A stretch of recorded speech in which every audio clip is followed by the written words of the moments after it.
Salam Bapak Ibu, kembali bertemu dengan Pak Gembala dalam ibadah online hari ini. Mari kita berdoa bersama-sama. Bapak, terima kasih urapi dan berkati firman-Mu Tuhan buat semua kami yang melihat dan mendengarkan ibadah ini. Tuhan urapi hamba-Mu, Tuhan Roh Kudus, jamah hamba-Mu Tuhan. Terima kasih Bapak, kami siap terima berkat firman-Mu. Dalam nama Tuhan Yesus Kristus kami berdoa.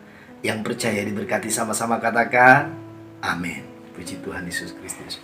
Bapak Ibu, sharing firman Tuhan hari ini dari Lukas pasal yang ke-17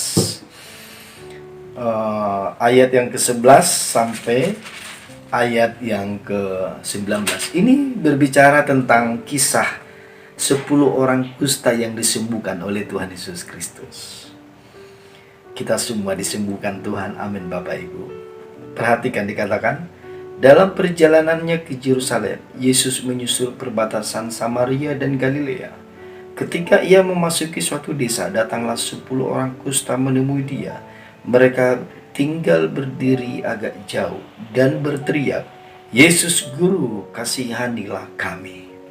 Perhatikan Bapak Ibu, dikatakan ada 10 orang kusta yang berdiri jauh dan berteriak. Kenapa mereka berdiri jauh dari Tuhan Yesus?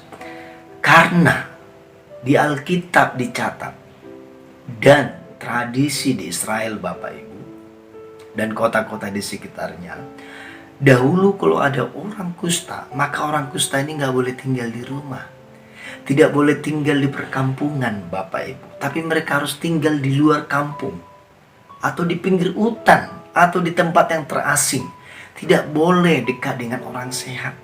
Dan kalau dia berpas-pasan atau kebetulan tiba-tiba bertemu dengan orang yang sehat, dia harus berkata najis. Kenapa?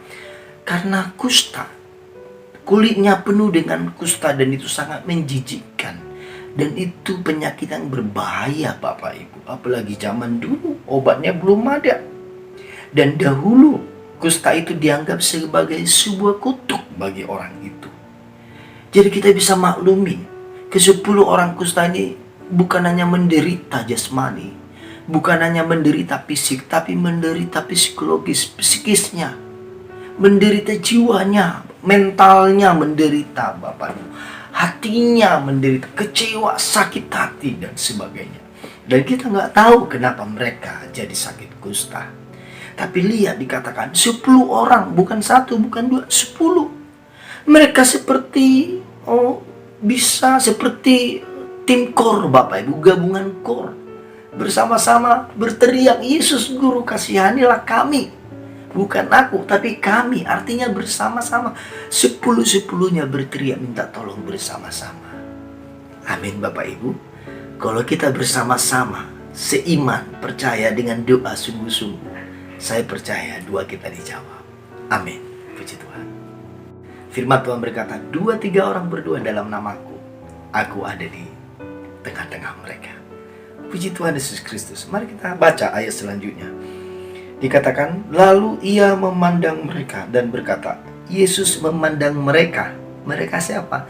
Yang 10 orang tadi. Pergilah, perlihatkanlah dirimu kepada imam-imam.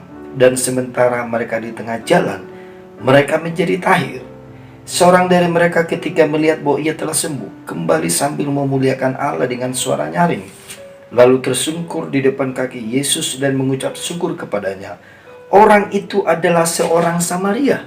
Lalu Yesus berkata, bukankah ke-10 orang tadi semuanya telah menjadi tahir? Di manakah yang 9 orang itu? Tidak adakah di antara mereka yang kembali untuk memuliakan Allah selain daripada orang asing ini? Lalu ia berkata kepada orang itu, berdirilah dan pergilah, imanmu telah menyelamatkan engkau. Luar biasa Bapak Ibu, kita belajar hari ini. Rupanya di antara 10 orang itu ada 1 orang Samaria, 9 orang Israel, 1 orang Samaria. Alkitab mencatat jelas bahwa orang Samaria dengan orang Israel itu tidak ada perdamaian. Mereka itu nggak boleh berdekatan. Mereka itu nggak cakapan. Orang Israel itu tidak mau berbicara dengan orang Samaria. Karena mereka merasa najis kalau dekat dengan orang Samaria. Tapi mari kita belajar. Rupanya Setelah mereka sakit kusta, maka 9 orang Israel dan 1 orang Samaria ini bisa menjadi berteman, Bapak Ibu. Perhatikan, sering sekali di saat kita sakit, baru kita tahu bahwa kita tidak boleh tidak suka dengan orang lain. Baru mereka menerima satu dengan yang lain. Baru mereka salaman teman. Waktu mereka sehat, gak mungkin 9 orang ini mau dekat dengan orang Samaria atau sebaliknya. Tapi justru setelah mereka sakit kusta, mereka bisa berdamai. Amin, Bapak Ibu.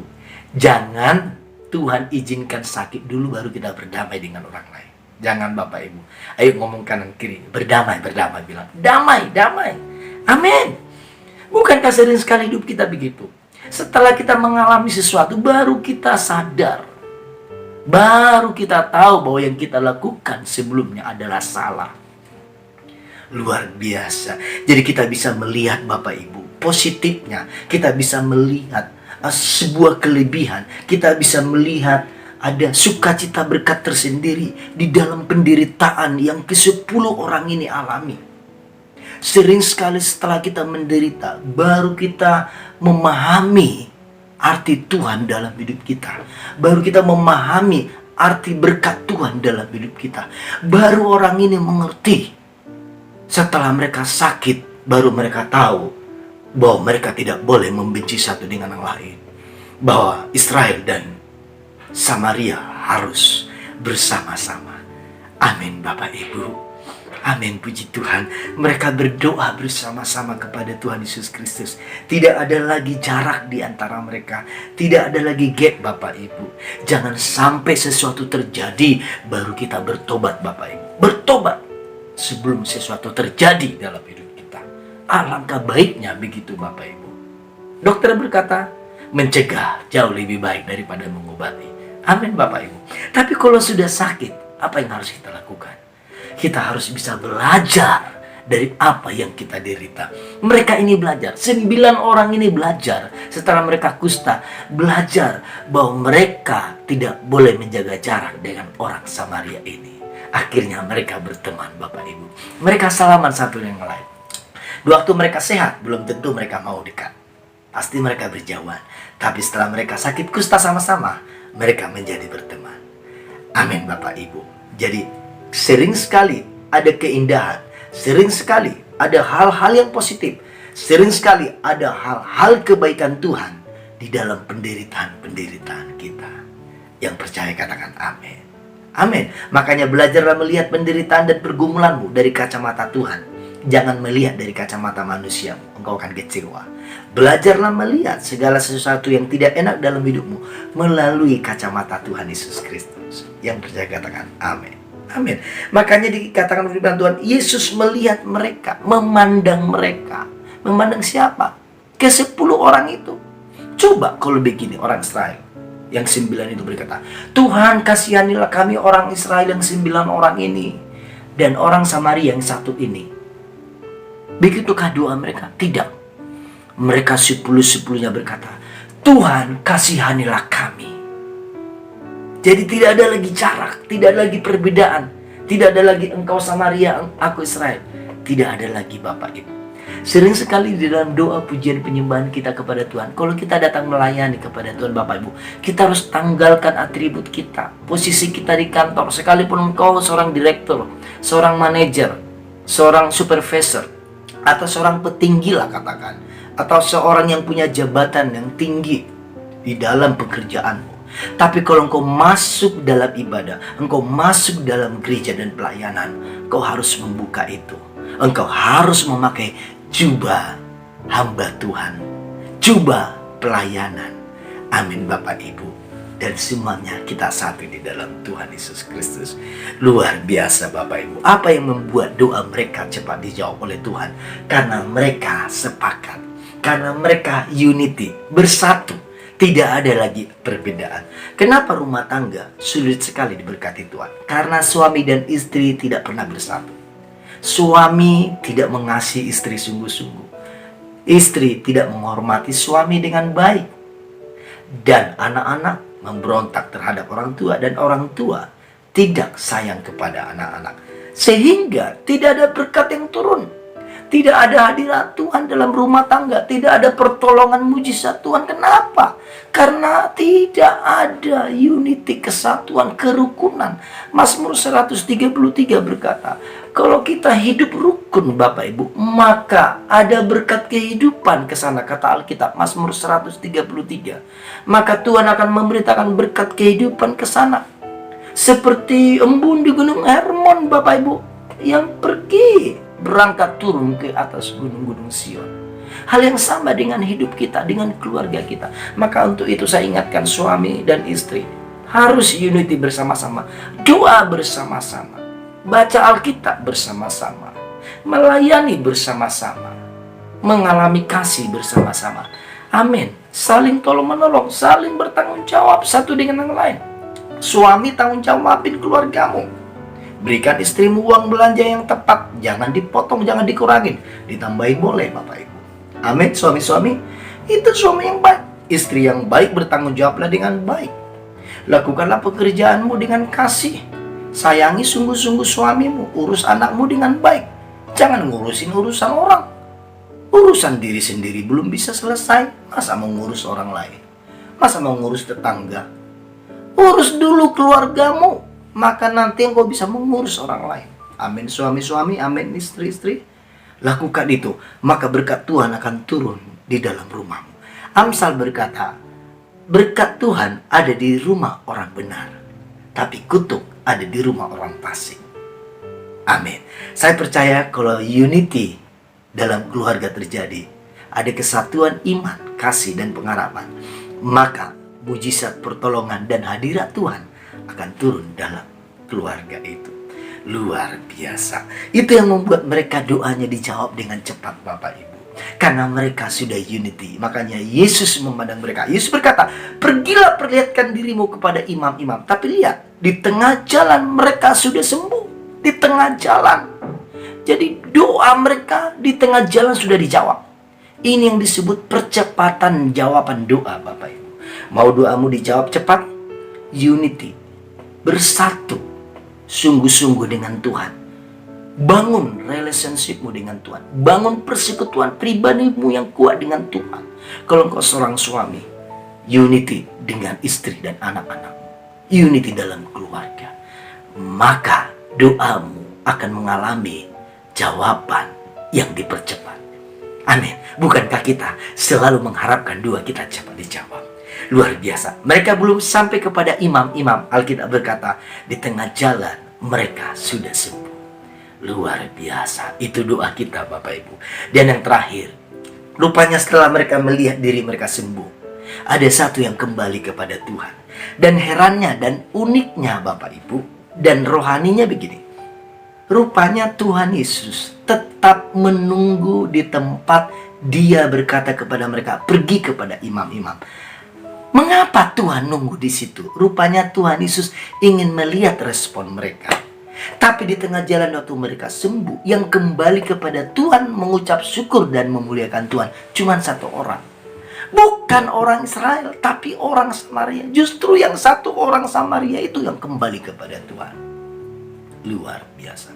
Pertanyaannya, yang 9 orang itu kemana? Mungkin mereka akan tetap pergi kepada imam-imam atau mengambil surat sah bahwa mereka sudah tahir, sudah sembuh.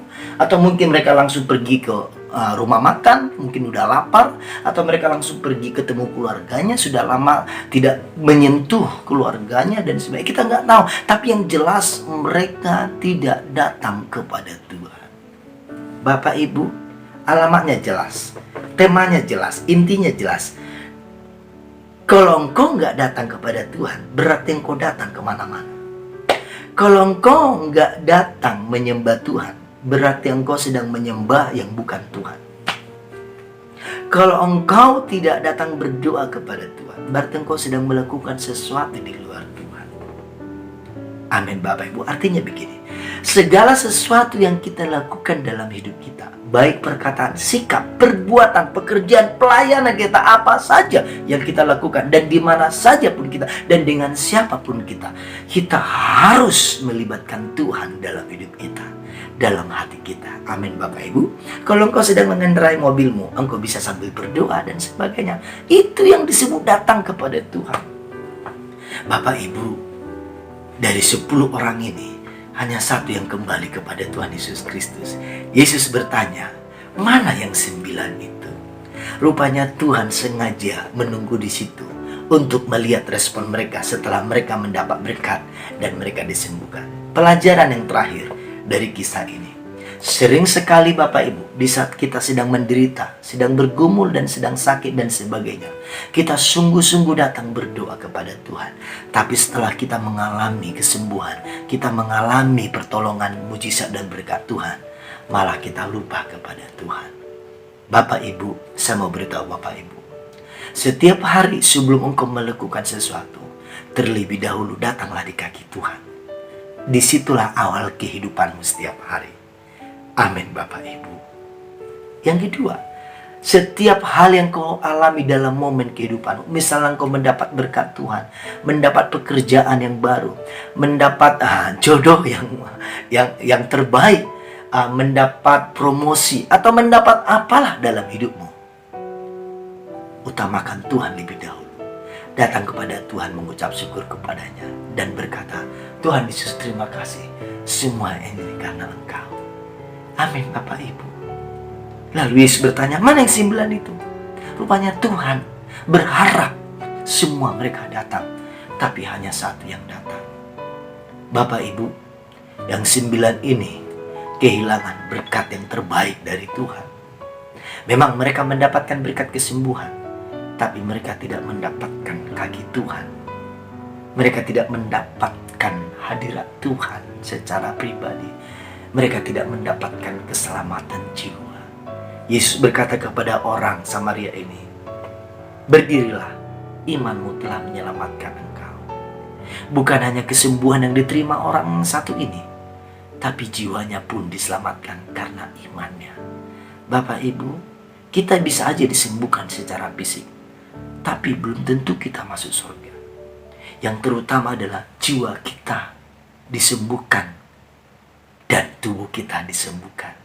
Amin Bapak Ibu. Jadi yang terpenting adalah pribadi Tuhan, baru nomor 2 berkat Tuhan. Orang Samaria ini datang, dia tunduk dan tersungkur di kaki Tuhan, dan dia bertemu dengan Tuhan secara pribadi. Itu jauh lebih luar biasa Bapak Ibu. Amin. Kalau engkau hari-hari ini mendapatkan berkat Tuhan yang mendadak, berkat Tuhan yang luar biasa dalam hal apapun, saya mau ingatkan Bapak Ibu, yang terutama engkau lakukan adalah datanglah kepada Tuhan, mengucap syukur, persembahkanlah hidupmu kepada Dia dengan berkata, Tuhan Yesus, terima kasih, semua ini karena Engkau. Amin Bapak Ibu, Tuhan Yesus memberkati. Mari kita berdoa. Bapa di surga, terima kasih Tuhan buat berkat firman-Mu. Ajar kami belajar seperti orang Samaria, orang asing yang satu ini. Dari 10 orang, hanya satu yang kembali kepada Tuhan Yesus Kristus. Tuhan Yesus, hari ini kami mau bertobat. Kami mau datang kepada Tuhan. Kalau selama ini setelah kami mendapatkan berkat anugerah Tuhan, pertolongan Tuhan, mujizat-mujizat Tuhan, kami sering sekali lupa akan Tuhan. Ampuni kami Tuhan, kami mau belajar tersungkur di kaki-Mu. Dan kami mau belajar mengucap syukur kepada Tuhan Yesus Kristus. Terima kasih Tuhan, hamba-Mu sudah selesai menyampaikan firman-Mu. Tuhan Yesuslah yang memberkati setiap umat-Mu yang melihat dan mendengarkan ibadah firman Tuhan ini. Dalam nama Tuhan Yesus Kristus. Haleluya. Dan mari kita angkat kedua tangan kita buka hati kita, arahkanlah hatimu kepada Tuhan, siap menerima berkat Tuhan. Kasih karunia dari Bapa di surga yang berlimpah-limpah di dalam anaknya Tuhan Yesus Kristus, dan persekutuan yang manis dengan Roh Kudus menyertai saya dan saudara sampai nanti kita diangkat dalam kemuliaannya di awan-awan, dan kita akan hidup dalam kerajaan yang kekal sampai selama-lamanya. Semua kita yang diberkati sama-sama katakan amin. Tuhan Yesus memberkati. Terima berkat.